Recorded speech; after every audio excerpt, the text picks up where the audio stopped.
Mrs. Mariam, we've seen stories of people like Ruth Nachinto, whose kidney was removed in Saudi Arabia.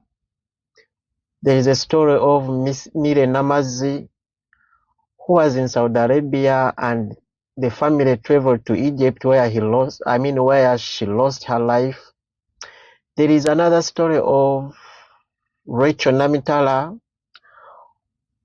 who was in slavery in Saudi Arabia for 7 years, and the person who was holding her was a soldier.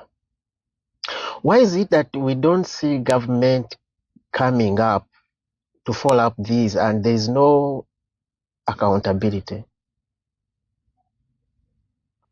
Thank you so much.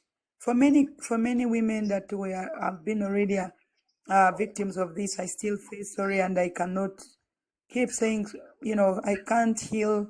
It will take long for some of us to heal from the stories that we hear on a daily basis, including the few cases that you have mentioned. Back to your question, why can the government do much? How would the government do it?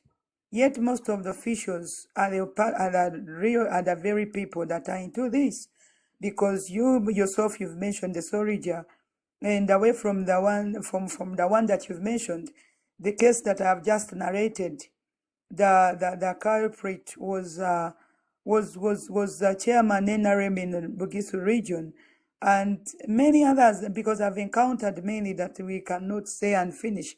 So there is no political will, and because of that, we do not have to expect anything good or positive from this government as far as this problem is concerned. It will have turn to us, those who are advocates for change, and then those who are really willing to fight for our motherland. But for the government, forget about it. You have recently saw what was happening about the documentary, which I happen to have featured in the Death in Dubai.